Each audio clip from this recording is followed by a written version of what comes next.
Imagine waking up tomorrow morning. You check your phone, open your banking app, and suddenly your heart starts racing. Your balance doesn't say $1,200. It doesn't say $12,000. It says $1 million. At first, you think it's a mistake. Maybe the bank made an error. Maybe someone hacked your account. Then you turn on the news. Every single person in the country has just received $1 million. Students, teachers, doctors, cashiers, retirees. Everyone. No lottery, no catch. The government simply created enough money to make every citizen a millionaire. Sounds amazing, right? No more rent to worry about. No more student loans. No more living paycheck to paycheck. For the first time, everyone can finally afford the life they've always wanted. So, why doesn't every government just do this? If creating money is really that simple, why isn't poverty already gone? Why are people still struggling to buy groceries? Why are millions working 2 jobs just to survive? Here's the part that surprises most people. Governments actually do create new money. Not millions, not billions, trillions of dollars every single year. And yet, most people don't feel richer. In fact, many feel poorer than ever. So where does all that money go?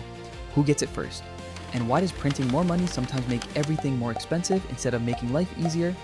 To answer those questions, we first need to understand something most of us never learned in school.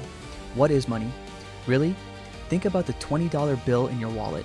It's just a small piece of paper. It isn't food, it isn't a house, it isn't a car. By itself, it's almost worthless. The only reason it has value is because millions of people agree that it has value. It's a giant system built on trust. When you hand someone $20 for groceries, they accept it because they believe someone else will also accept it tomorrow. That shared trust is what gives money its power. But once that trust starts disappearing, everything changes. And that's exactly where this story begins. Most people imagine money being created the same way. A government walks into a giant building filled with printing presses, presses a big green button, and stacks of fresh cash start flying out. It sounds logical, but that's not how modern money works. In fact, most of the money in the economy has never been printed at all. It's just numbers inside computers. Imagine you walk into your bank tomorrow and ask for a $400,000 mortgage to buy your first home. Most people assume the bank goes into a giant vault, grabs $400,000 that somebody else deposited, and hands it to you. But that's not what usually happens. Instead, the bank approves your loan, and suddenly, your account shows an extra $400,000. Those dollars didn't physically move from another person's account into yours. New money was created through lending, with a few clicks on a computer. Every time banks issue loans for homes, businesses, or even cars, new money enters the economy. That's why economists often say something surprising. Banks don't just lend money, they create it. But banks aren't the only players. Behind every country's financial system sits another institution that's even more powerful, the central bank. Depending on where you live, it might be called the Federal Reserve, the Bank of Canada, the European Central Bank, or something similar. Unlike regular banks, central banks don't lend money to people buying houses or cars. Instead, they influence the entire economy. When the economy slows down, they can lower interest rates to encourage borrowing. When inflation gets too high, they raise interest rates to slow spending. And in extraordinary situations, they can create enormous amounts of new money to keep the financial system from collapsing.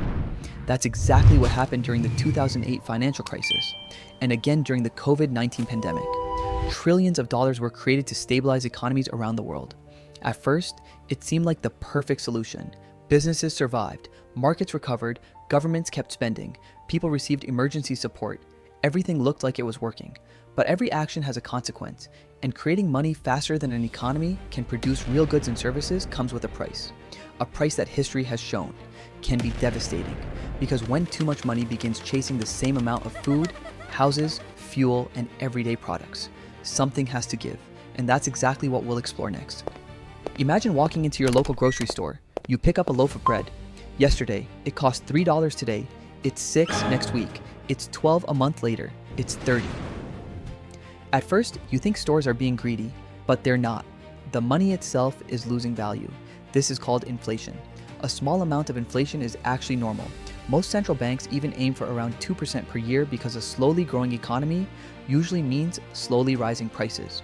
The problem begins when money grows much faster than the economy itself. Think of it like a pizza.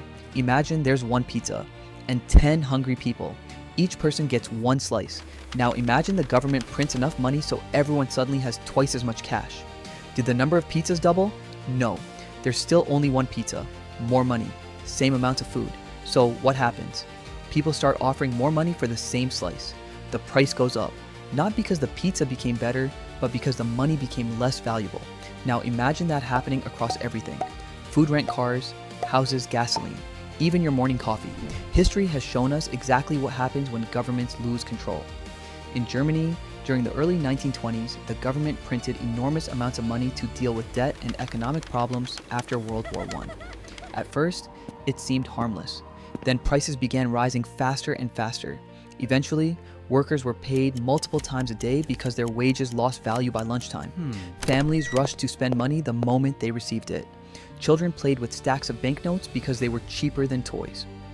In Zimbabwe, inflation became so extreme that the country printed a $100 trillion banknote. Sounds unbelievable, but that note couldn't even buy basic groceries. Then came Venezuela. Years of excessive money creation, combined with economic mismanagement, caused prices to explode. People carried backpacks full of cash just to buy everyday essentials. Savings disappeared. Life savings became nearly worthless. These aren't just strange stories from history, they're warnings, because money only works as long as people trust it. The moment that trust disappears, the entire system begins to crack, and that's why governments can't simply print unlimited money forever. But here's something interesting. Some countries seem to print far more money than others without collapsing. Why? What makes them different? If printing too much money is so dangerous, why hasn't the United States experienced hyperinflation like Zimbabwe? Why can countries such as the US, Canada, or Japan create billions or even trillions of dollars without their currencies collapsing overnight? The answer is surprisingly simple. Trust. The US dollar is the world's primary reserve currency. That means governments, businesses, and banks all over the world use it to trade, invest, and store wealth. Whether it's buying oil, paying for international trade, or holding foreign reserves, the dollar is involved almost everywhere because of that global demand. The United States has more room to create money than most countries. But notice something important. More room doesn't mean unlimited room. Even the strongest economies have limits. If governments continue creating money much faster than real production, inflation eventually catches up. That's exactly what many countries experienced after the COVID-19 pandemic. To support families and businesses during lockdowns, governments around the world injected massive amounts of money into their economies. It helped prevent an even deeper recession. But as economies reopened, there was suddenly far more money chasing a limited supply of goods. Factories couldn't produce fast enough, shipping was delayed, demand surged, prices followed. That's one of the reasons inflation reached levels many people hadn't seen in decades. So, can governments print unlimited money? Technically, yes. They have the ability to create more currency, but can they do it without consequences? Absolutely not, because money isn't real wealth. Printing dollars doesn't build more homes, it doesn't grow more food, it doesn't create more doctors, it doesn't invent better technology. Real wealth comes from people creating goods, services, ideas, and innovations that improve our lives. Money is simply the tool we use to exchange that value, and when too much of that tool is created, it becomes less useful for everyone. So the next time someone asks, why doesn't the government just print more money? You'll know the answer, because creating more money can make people feel richer for a little while, but if it isn't backed by real economic growth, it doesn't create prosperity. It simply spreads the same wealth across more pieces of paper. And in the end, those pieces of paper become worth less. That's the difference between creating money and creating wealth. If you enjoyed this breakdown and want more simple explanations about how money, economics, and the world really work, subscribe to Broke Economy. There's a lot more behind the headlines, and we're just getting started.